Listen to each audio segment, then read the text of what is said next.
ಆಹ್ವಾನಕ್ಕಾಗಿ ಕಾಯಬೇಡಿ. ಇಲ್ಲಿ ಯಾರು ಆಹ್ವಾನ ಕೊಡೋದಕ್ಕೆ ಇದೇನೊಂದು ಕಾರ್ಯಕ್ರಮ ಅಲ್ಲ, ಸಭೆ ಅಲ್ಲ, ಆಹ್ವಾನ ಕೊಡುವಂತ ಸಮಯವೂ ಅಲ್ಲ ಇದು. ನಾನಾಗ್ಲೇ ಹೇಳಿದ್ದಲ್ಲ, ನಮ್ಮ ಅಭಿವ್ಯಕ್ತಿ ಸ್ವಾತಂತ್ರ್ಯದ ಹರಣ ಇಲ್ಲಿ ನಡೀತಾ ಇದೆ, ರಾಜ್ಯದಲ್ಲಿ ನಡೀತಾ ಇದೆ. ಹೌದು, ಫ್ರೀಡಮ್ ಆಫ್ ಸ್ಪೀಚ್ ಕೊಟ್ಟಿದ್ದೆ ಇಂತಹ ಭ್ರಷ್ಟಾಚಾರ, ದೌರ್ಜನ್ಯ, ದುರಾಡಳಿತ, ಶೋಷಣೆಯ ವಿರುದ್ಧ ಜನ ಧ್ವನಿ ಎತ್ತಲಿ ಅಂತ. ಆದ್ರೆ ಇವತ್ತು ಏನಾಗ್ತಾ ಇದೆ, ಫ್ರೀಡಮ್ ಆಫ್ ಸ್ಪೀಚ್ ಅನ್ನ ಹತ್ತಿಕ್ಕುವ ಮುಖಾಂತರ ಧರ್ಮಸ್ಥಳದಲ್ಲಿ ನಡೆದಿರ್ತಕ್ಕಂಥ ಘೋರ ಹತ್ಯಾಕಾಂಡವನ್ನ ಮುಚ್ಚಾಕ್ಬೇಕು ಅಂತ ಒಂದು ದೊಡ್ಡ ಪಿತೂರಿ ನಡೀತಾ ಇದೆ. ಏನು ಧರ್ಮಸ್ಥಳದಲ್ಲಿ ಆಗಿರುವಂತಹ ಸಾವುಗಳು ಮತ್ತೆ ಹತ್ಯೆಗಳಿಗೆ ನ್ಯಾಯ ಸಿಗಬೇಕು, ಸತ್ಯ ಹೊರಗೆ ಬರಬೇಕು ಅನ್ನೋ ಕಾರಣಕ್ಕಾಗಿ ಒಂದು ದೊಡ್ಡ ಹೋರಾಟವನ್ನ ಕರ್ನಾಟಕದಲ್ಲಿ ರೂಪಿಸಬೇಕು ಅನ್ನುವಂತ ಹಿನ್ನೆಲೆಯಲ್ಲಿ ಈಗ ಚರ್ಚೆಗಳು ನಡೀತಾ ಇದ್ದಾವೆ. ಬಂಧುಗಳ ನಮಸ್ಕಾರ. ಏನು ಧರ್ಮಸ್ಥಳದಲ್ಲಿ ಸೌಜನ್ಯ ಕೊಲೆ ಪ್ರಕರಣದ ನಂತರ ಇದೀಗ ಧರ್ಮಸ್ಥಳದಲ್ಲಿ ಕೇವಲ ಸೌಜನ್ಯ ಒಬ್ಬಳೇ ಸತ್ತಿಲ್ಲ, ಆ ಥರದ ನೂರಾರು ಹತ್ಯೆಗಳು, ನೂರಾರು ಅತ್ಯಾಚಾರಗಳು ನಡೆದಿದ್ದಾವೆ, ಕೊಲೆ ಆಗಿದ್ದಾವೆ. ಅಲ್ಲೊಂದು ಭಾರಿ ಹತ್ಯಾಕಾಂಡ ನಡೆದಿದೆ. ನಾನೇ ಖುದ್ದು ನೂರಾರು ಶವಗಳನ್ನು ತೆಗೆದುಕೊಂಡೋಗಿ ಧರ್ಮಸ್ಥಳದ ನಿರ್ಜನ ಪ್ರದೇಶದ ಕಾಡುಗಳಲ್ಲಿ ಊತಾಕಿ ಬಂದಿದ್ದೀನಿ ಅನ್ನುವಂತಹ ಹೇಳಿಕೆಯನ್ನು ಧರ್ಮಸ್ಥಳದಲ್ಲೇ ಕೆಲಸ ಮಾಡ್ತಾ ಇದ್ದಂತಹ, ಹಿಂದೆ ಅಲ್ಲಿ ನೈರ್ಮಲ್ಯದ ಕೆಲಸ ಮಾಡ್ತಾ ಇದ್ದಂಥ ಒಬ್ಬ ಮಾಜಿ ಕಾರ್ಮಿಕ ತನ್ನ ದಣಿಗಳು ಹೇಳಿದ ಕಾರಣಕ್ಕಾಗಿ ನಾನು ಇಂಥ ಹೆಣಗಳಲ್ಲಿ ಊತಾಕು ಬಂದಿದ್ದೆ ಅನ್ನುವಂತಹ ವಿಚಾರವನ್ನು ಪೊಲೀಸರಿಗೆ ತಿಳಿಸಿ ದೂರು ಕೊಟ್ಟು ನಂತರ ಕೋರ್ಟ್ಗೆ ಹೋಗಿ ಆ ಹೇಳಿಕೆಯನ್ನು ದಾಖಲು ಮಾಡಿದ ನಂತರ ಎಲ್ಲಿ ನೋಡಿದ್ರು ಕಳೆದ 20 ದಿನಗಳಿಂದ ಸೌಜನ್ಯ ಧರ್ಮಸ್ಥಳ ಇಂಥ ವಿಚಾರಗಳನ್ನೇ ಯೂಟ್ಯೂಬಲ್ಲಿ, ಮಾಧ್ಯಮಗಳಂತೂ ಬಿಡಿ, ಮಾಧ್ಯಮಗಳ ಬಗ್ಗೆ ನಾವು ಮಾತಾಡೋಂಗಿಲ್ಲ. ಮುಖ್ಯ ಮಾಧ್ಯಮಗಳ ಬಗ್ಗೆ ಅವರು ಯಾವತ್ತೋ ಸೋಲ್ಡ್ ಔಟ್ ಆಗೋಗಿದ್ದಾರೆ, ಅವ್ರ ಬಗ್ಗೆ ಚರ್ಚೆ ಬೇಡ. ಆದರೆ ಯೂಟ್ಯೂಬ್ಗಳಲ್ಲಿ, ಮುಖ್ಯವಾಗಿ ಇವತ್ತು ಜನರ ಧ್ವನಿಯಾಗಿ ಕೆಲಸ ಮಾಡ್ತಾ ಇರುವಂಥ ಯೂಟ್ಯೂಬ್ಗಳಲ್ಲಿ ಹೆಚ್ಚು ವಿಚಾರ ಇದು ಪ್ರಚಲಿತವಾಗಿತ್ತು. ಆದರೆ ಇದ್ದಕ್ಕಿದ್ದಾಗೆ ಈಗ ಸಡನ್ನಾಗಿ ಬಹುತೇಕ ಯೂಟ್ಯೂಬರ್ಸು ಕೂಡ ಈ ಕೆಲಸವನ್ನು ಮಾಡೋದಕ್ಕೆ, ಧ್ವನಿಯಾಗೋದಕ್ಕೆ ನಿಲ್ಲಿಸ್ಬಿಟ್ಟಿದ್ದಾರೆ. ಯಾಕೆ ಅನ್ನೋದನ್ನು ನಾವೆಲ್ಲರೂ ತಿಳ್ಕೋಬೇಕು. ಈ ವಿಚಾರವಾಗಿ ನಾನು ನಿಮ್ಮೆಲ್ರಿಗೂ ಯಾಕೆ ಯೂಟ್ಯೂಬರ್ಸು ಮಾತಾಡ್ತಾ ಇಲ್ಲ ಅನ್ನುವಂಥ ವಿಚಾರವನ್ನು ನಿಮಗೆ ತಿಳಿಸೋದಕ್ಕೆ ಇಚ್ಛೆ ಪಡ್ತಾ ಇದ್ದೀನಿ. ಏನು ಧರ್ಮಸ್ಥಳದಲ್ಲಿ ಇವತ್ತು ಇಂತಹ ಎಲ್ಲ ಕೊಲೆಗಳು ನಡೆದಿದ್ದಾವೆ, ಅತ್ಯಾಚಾರಗಳು ನಡೆದಿದ್ದಾವೆ, ಅದಕ್ಕೆ ನಾವೇ ಆರೋಪಿಗಳು, ನಾವೇ ಮಾಡಿದ್ದೀವಿ, ನಾವು ಮಾಡಿರೋ ಕಾರಣಕ್ಕಾಗಿ ಎಲ್ಲ ನಮ್ಮನ್ನು ದೂರ್ತಾ ಇದ್ದಾರೆ ಅನ್ನುವಂಥ ಆರೋಪಗಳನ್ನು ಸ್ವಯಂ ಆರೋಪಿಗಳಾಗಿ ಭಾವಿಸ್ಕೊಂಡಿರುವಂತಹ ಧರ್ಮಸ್ಥಳದ ಕೆಲವು ಜನರು ಹೋಗಿ ಇವತ್ತು ಏನು ಈ ಥರದ್ದು ಯೂಟ್ಯೂಬ್ ಚಾನಲ್ಗಳು, ಮೇನ್ ಸ್ಟ್ರೀಮ್ ಮಾಧ್ಯಮಗಳ ಹೊರತಾಗಿ ಜನರು ಮಾತಾಡ್ತಾ ಇದ್ರು, ಸಂಘಟನೆಗಳವರು ಮಾತಾಡ್ತಾ ಇದ್ರು, ನಮ್ಮಂಥ ರಾಜಕೀಯ ಪಕ್ಷಗಳು ಮಾತಾಡ್ತಾ ಇದ್ರು. ಇವರು ಎಲ್ಲರ ಮೇಲೆ ನಿರ್ಬಂಧಕಾಜ್ಞೆಯನ್ನು ಹೊರಡಿಸಿದ್ದಾರೆ. ಕೋರ್ಟಿಗೆ ಹೋಗಿ ಸುಮಾರು 339 ಜನ ಏನು ಸೋಷಿಯಲ್ ಮೀಡಿಯಾಗಳನ್ನ ಬಳಸಿ ಯೂಟ್ಯೂಬರ್ಸು, ಪೊಲಿಟಿಕಲ್ ಪಾರ್ಟಿಯವರು ಮತ್ತು ಇಂಡಿವಿಜುವಲ್ಸು ಏನು ಈ ಧರ್ಮಸ್ಥಳದ ವಿಚಾರವಾಗಿ ಧರ್ಮಸ್ಥಳದಲ್ಲಿ ಆ ಮಣ್ಣಾಗಿ ಹೋಗಿರುವಂತಹ ಸತ್ಯವನ್ನು ಹೊರಗಿಡಬೇಕು ಅಂತೇಳಿ ಹೋರಾಟವನ್ನು, ತಮ್ಮ ಧ್ವನಿಯ ಮುಖಾಂತರ ಹೋರಾಟವನ್ನು ಮಾಡ್ತಾ ಇದ್ರು. ಅಂತಹ ಧ್ವನಿಯನ್ನು ಹತ್ತಿಕ್ಕುವ ಕೆಲಸವನ್ನು ಇವತ್ತು ಸುಮ್ಮನೆ ತಾವೇ ಸ್ವಯಂ ಆರೋಪಿಗಳು ಅಂತ ಭಾವಿಸ್ಕೊಂಡಿರೋ ಜನರು ಮಾಡ್ತಾ ಇದ್ದಾರೆ. ಆ ಹಿನ್ನೆಲೆಯಲ್ಲಿ ಇವತ್ತು ಬಹುತೇಕ ಜನರು ಭಯ ಬಿದ್ದು, ಯೂಟ್ಯೂಬರ್ಸ್ ಎಸ್ಪೆಷಲಿ ಇವತ್ತು ಎಷ್ಟೋ ಜನರಿಗೆ ನೋಡಿ, ಯುವಕರು ಸೃಜನಶೀಲವಾಗಿ ಒಂದು ರೀತಿಯಾಗಿ ಕ್ರಿಯೇಟಿವ್ ಆಗಿ ಯೂಟ್ಯೂಬಲ್ಲಿ ಕೆಲಸಗಳನ್ನ ಮಾಡ್ತಾ ಇದ್ದಾರೆ. ಬಹುತೇಕರಿಗೆ ಇವತ್ತು ಯೂಟ್ಯೂಬ್ ರೆವಿನ್ಯೂ ಜನರೇಟ್ ಮಾಡುವಂಥ ಒಂದು ಉದ್ಯೋಗ ಆಗಿದೆ. ಇಂಥ ಒಂದು ಸೀರಿಯಸ್ ಉದ್ಯೋಗವನ್ನು, ಒಂದು ವೃತ್ತಿಯನ್ನು ಇವತ್ತು ಅವರು ಕಂಡುಕೊಂಡಿರ್ತಕ್ಕಂಥ ಸಂದರ್ಭದಲ್ಲಿ ಇವರು ಈ ರೀತಿಯಾಗಿ ಇಡೀ ಅವರ ವೃತ್ತಿಯನ್ನೇ ಹಾಳು ಮಾಡುವಂಥ ಕೆಲಸಕ್ಕೆ ಕೈ ಹಾಕಿದಾಗ ಖಂಡಿತವಾಗಿ ಇವರೆಲ್ಲರೂ ಸಹಜವಾಗಿ ಆತಂಕಕ್ಕೆ ಒಳಗಾಗಿ ಇವತ್ತು ಸುದ್ದಿ ಮಾಡದೇ ಇರುವಂತಹ ಕೆಲಸವನ್ನು ಇವರು ಇವತ್ತು ಮಾಡ್ತಾ ಇದ್ದಾರೆ.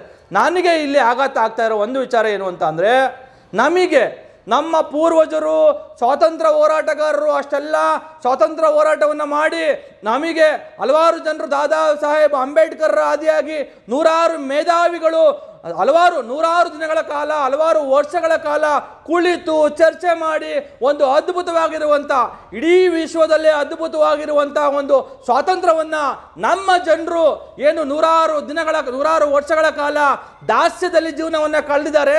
ಈ ಜನರು ಇನ್ನು ಮುಂದೆ ಒಂದು ಒಳ್ಳೆಯ ಭವಿಷ್ಯವನ್ನು ಇಟ್ಕೊಳ್ಳಿ, ಇವರ ಹಕ್ಕುಗಳು ಯಾವಾಗಲೂ ಚಿರಾಯುವಾಗಿರಲಿ, ಇವರ ಹಕ್ಕುಗಳಿಗೆ ಯಾವುದೇ ಸಂದರ್ಭದಲ್ಲಿ ಧಕ್ಕೆ ಬರಬಾರ್ದು ಅನ್ನುವ ನಿಟ್ಟಿನಲ್ಲಿ ಬರೆದುಕೊಟ್ಟಂತಹ ಸಂವಿಧಾನ ಏನಿತ್ತು, ಆ ಸಂವಿಧಾನದಲ್ಲಿ ನಮಗ ಹಕ್ಕುಗಳು, ಮುಖ್ಯವಾಗಿ ವಾಕ್ ಸ್ವಾತಂತ್ರ್ಯದ ಹಕ್ಕು ಏನಿತ್ತು, ಆರ್ಟಿಕಲ್ 91(1)(a) ಅಲ್ಲಿ ನಮಗೆ ಏನು ಅಂತ ವಾಕ್ ಸ್ವಾತಂತ್ರ್ಯದ ಹಕ್ಕುಗಳನ್ನ ಕೊಟ್ಟಿದ್ರು.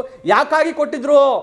ಇವರು ನಮಗೆ ಬಾಬಾ ಸಾಹೇಬ್ ಅಂಬೇಡ್ಕರ್ ಆದಿಯಾಗಿ ಚಿಂತಕರು, ಮೇಧಾವಿಗಳು ಯೋಚನೆ ಮಾಡಿದ್ರು.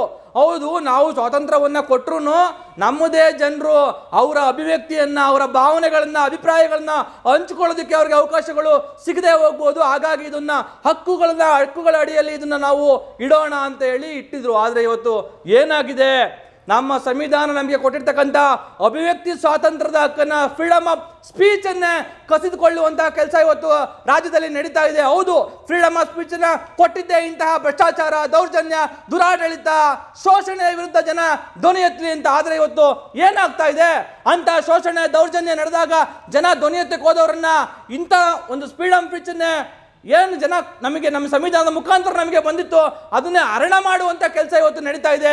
ಅದಕ್ಕೆ ಇವತ್ತು ನಮ್ಮ ನ್ಯಾಯಾಂಗ ವ್ಯವಸ್ಥೆಯ ಒಂದು ರೀತಿಯಾಗಿ ಸಾಥ್ ಕೊಟ್ಟಿದೆ ಅನ್ನುವಂತಹ ಅನುಮಾನ ಇವತ್ತು ನಮ್ಮೆಲ್ಲರಲ್ಲೂ ಹೊಗೆಯಾಡ್ತಾ ಇದೆ, ನಮ್ಮೆಲ್ರಿಗೂ ಬಂದಿದೆ.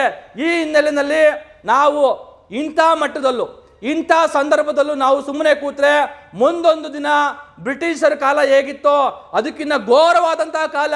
ಯಾರ ಹತ್ರ ಅಧಿಕಾರ ಇದೆ, ಯಾರ ಹತ್ರ ಹಣ ಇದೆ, ಯಾರು ನ್ಯಾಯವನ್ನು ಕೊಂಡ್ಕೋಬಹುದು ಅಂತಹ ಜನರ ಸಮಾಜ, ಅಂಥವ್ರಿಗಷ್ಟೇ ಈ ಸಮಾಜ ಸೀಮಿತವಾಗಿರುತ್ತೆ, ಅಂಥವ್ರಷ್ಟೇ ಮಾತಾಡ್ಬೋದು, ಅಂಥವ್ರಷ್ಟೇ ಬದುಕ್ಬೋದು ಅನ್ನುವಂಥ ವಾತಾವರಣ ಮುಂದೊಂದು ದಿನ ಸೃಷ್ಟಿಯಾಗುತ್ತೆ.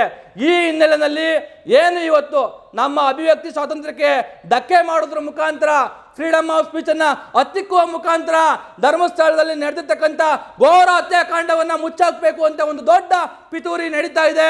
ಇದರ ವಿರುದ್ಧ ನಾವೆಲ್ಲರೂ ಇವತ್ತು ಧ್ವನಿಯಾಗಬೇಕು, ಜನರು ಧ್ವನಿಯಾಗಬೇಕು, ಜನ ಹೋರಾಟಕ್ಕೆ ಇಳಿಬೇಕು. ಈ ಹಿನ್ನೆಲೆಯಲ್ಲಿ ಕರ್ನಾಟಕ ರಾಷ್ಟ್ರ ಸಮಿತಿ ಪಕ್ಷವೂ ಒಳಗೊಂಡಂತೆ ಹಲವಾರು ಸಂಘಟನೆಗಳು, ವ್ಯಕ್ತಿಗಳು ಮತ್ತೆ ವಕೀಲರು ಮೊನ್ನೆ ಬೆಂಗಳೂರಿನ KR ಸರ್ಕಲ್ ಇರುವಂಥ UVC ಹಾಲ್ನಲ್ಲಿ ನಮ್ಮ ಜಸ್ಟಿಸ್ ಗೋಪಾಲ್ ಗೌಡ್ರವರ ನೇತೃತ್ವದಲ್ಲಿ ಒಂದು ಸಮಾನ ಮನಸ್ಕರ ಸಭೆಯನ್ನು ಮಾಡಿದ್ವಿ. ಎಲ್ಲರ ಒಕ್ಕೊರಳಿನಂತೆ ನಾವು ಎಲ್ಲರ ಒಗ್ಗಟ್ಟಾಗಿ ನಾವು ಮುಂದಿನ ಹೋರಾಟಗಳನ್ನು ರೂಪಿಸಬೇಕು ಅನ್ನುವಂಥ ಒಂದು ಅಭಿಪ್ರಾಯಕ್ಕೆ ಅಲ್ಲಿ ಬರಲಾಗಿತ್ತು. ಆ ಹಿನ್ನೆಲೆಯಲ್ಲಿ ಕರ್ನಾಟಕದಲ್ಲಿ ಏನು ಧರ್ಮಸ್ಥಳದಲ್ಲಿ ಆಗಿರುವಂತಹ ಸಾವುಗಳು ಮತ್ತೆ ಹತ್ಯೆಗಳಿಗೆ ನ್ಯಾಯ ಸಿಗಬೇಕು, ಸತ್ಯ ಹೊರಗೆ ಬರಬೇಕು ಅನ್ನೋ ಕಾರಣಕ್ಕಾಗಿ ಒಂದು ದೊಡ್ಡ ಹೋರಾಟವನ್ನು ಕರ್ನಾಟಕದಲ್ಲಿ ರೂಪಿಸಬೇಕು ಅನ್ನುವಂಥ ಹಿನ್ನೆಲೆಯಲ್ಲಿ ಈಗ ಚರ್ಚೆಗಳು ನಡೀತಾ ಇದ್ದಾವೆ. ಹಾಗೆ ನಾನು ರಾಜ್ಯದ ಎಲ್ಲ ಏನು ಯೂಟ್ಯೂಬ್ ಮಾಧ್ಯಮಗಳ ಮುಖಾಂತರ ಧರ್ಮಸ್ಥಳ ಮತ್ತು ಸೌಜನ್ಯ ಹತ್ಯೆ ಮತ್ತು ಧರ್ಮಸ್ಥಳದಲ್ಲಿ ನಡೆದಿರ್ತಕ್ಕಂಥ ನೂರಾರು ಹತ್ಯೆಗಳ ಪ್ರಕರಣವನ್ನು ಜನರಿಗೆ ತಿಳಿಸ್ತಕ್ಕಂಥ ಕೆಲಸವನ್ನು ನೀವು ಮಾಡ್ತಾ ಇದ್ರಿ. ಏನು ಇವತ್ತು ಈ ದುಷ್ಟರು ಈ ರೀತಿಯಾಗಿ ನಿಮ್ಮ ಅಭಿವ್ಯಕ್ತಿ ಸ್ವಾತಂತ್ರ್ಯವನ್ನು ಹತ್ತಿಕ್ಕೋದಕ್ಕೆ ಇವತ್ತು ಈ ಕೆಲಸವನ್ನು ಮಾಡ್ತಾ ಇದ್ದಾರೆ. ದಯವಿಟ್ಟು ನೀವ್ಯಾರೂ ಹೆದರ್ಕೋಬೇಡಿ, ಧೃತಿಗೆಡಬೇಡಿ. ಇವತ್ತು ನಿಮ್ಮೆಲ್ಲರ ಹಿತ ಕಾಯೋದಕ್ಕೆ, ನಿಮ್ಮೆಲ್ರಿಗೂ ಸಹಾಯ ಮಾಡೋದಕ್ಕೆ, ಸಹಕಾರ ಕೊಡೋದಕ್ಕೆ ಈ ವಿಚಾರವಾಗಿ ಏನು ಆ ದುಷ್ಟರು ಸುಮಾರು 339 ಜನರ ವಿರುದ್ಧವಾಗಿ ಒಂದು ನಿರ್ಬಂಧಕಾಜ್ಞೆಯನ್ನು, ಗ್ಯಾಗ್ ಆರ್ಡರ್ನ ತಂದಿದ್ದಾರೆ. ಅದನ್ನು ತೆರವುಗೊಳಿಸೋದಕ್ಕೆ ಇವತ್ತು ರಾಜ್ಯದ ಕೆಲವರು ಏನು ಒಂದಷ್ಟು ಜನ ಒಳ್ಳೆಯ ವಕೀಲರು ಇವತ್ತೂ ಕೂಡ ಜನಪರವಾಗಿ ಕೆಲಸ ಮಾಡುವಂಥ ವಕೀಲರಿದ್ದಾರೆ. ಬಹಳ ಮುಖ್ಯವಾಗಿ ದ್ವಾರಕಾನಾಥ್ ಅವರು ಸೇರಿದಂಗೆ ಹಲವಾರು ಜನ ವಕೀಲರು ಇವತ್ತು ನಿಮ್ಮ ನೆರವಿಗೆ ಬರೋದಕ್ಕೆ ಸಿದ್ಧರಾಗಿದ್ದಾರೆ.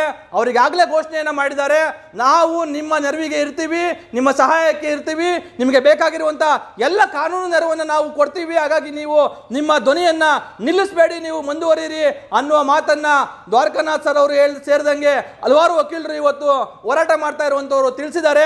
ಹಾಗಾಗಿ ನಾನು ಈ ಮುಖಾಂತರ ರಾಜ್ಯದ ಎಲ್ಲ ಯೂಟ್ಯೂಬರ್ಸ್ ಬಂಧುಗಳಲ್ಲಿ ಕೇಳ್ಕೊಳ್ಳೋದೇನು ಅಂತ ಅಂದರೆ, ದಯಮಾಡಿ ಸತ್ಯವನ್ನು ಉಳಿಸೋದಕ್ಕೆ ಏನು ನಿಮ್ಮ ಹೋರಾಟವನ್ನು ಧ್ವನಿಯ ಮುಖಾಂತರ ನೀವು ಮಾಡ್ತಾ ಇದ್ರಿ ಅದನ್ನು ದಯವಿಟ್ಟು ಮುಂದುವರಿಸಿ.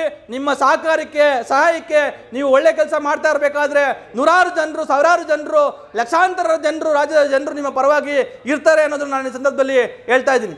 ಆ ಹಿನ್ನೆಲೆಯಲ್ಲಿ ಕರ್ನಾಟಕ ರಾಷ್ಟ್ರ ಸಮಿತಿ ಪಕ್ಷವೂ ಕೂಡ ಹಲವಾರು ಸಂಘಟನೆಗಳು, ವ್ಯಕ್ತಿಗಳು, ವಕೀಲರು ಇವರೆಲ್ಲರ ಜೊತೆನಲ್ಲೂ ಮಾತಾಡೋದ್ರ ಮುಖಾಂತರ ಒಂದು ದೊಡ್ಡ ಹೋರಾಟವನ್ನು ಬೆಂಗಳೂರಿನಲ್ಲಿ ಮಾಡಬೇಕು ಅನ್ನುವಂಥ ಒಂದು ಕೆಲಸಕ್ಕೆ ಈಗ ಕೈ ಹಾಕಿ ನಾವೆಲ್ಲರೂ ಸೇರಿಕೊಂಡು ಸಮಾನ ಮನಸ್ಕರು ಸೇರಿ ಪಕ್ಷಾತೀತವಾಗಿ ಈ ಹೋರಾಟವನ್ನು ಮಾಡಬೇಕು ಅಂತೇಳಿ ತೀರ್ಮಾನಿಸಿದ್ದೀವಿ.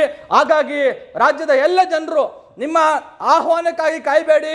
ಇಲ್ಲಿ ಯಾರು ಆಹ್ವಾನ ಕೊಡೋದಕ್ಕೆ ಇದೇನೊಂದು ಕಾರ್ಯಕ್ರಮ ಅಲ್ಲ, ಸಭೆ ಅಲ್ಲ, ಆಹ್ವಾನ ಕೊಡುವಂತ ಸಮಯವೂ ಅಲ್ಲ ಇದು. ನಾನಾಗಲೇ ಹೇಳಿದ್ನಲ್ಲ, ನಮ್ಮ ಅಭಿವ್ಯಕ್ತಿ ಸ್ವಾತಂತ್ರ್ಯದ ಹರಣ ಇಲ್ಲಿ ನಡೀತಾ ಇದೆ, ಇಲ್ಲಿ ಆಗಬಾರದು, ಇಲ್ಲಿ ನಡೀತಾ ಇದೆ.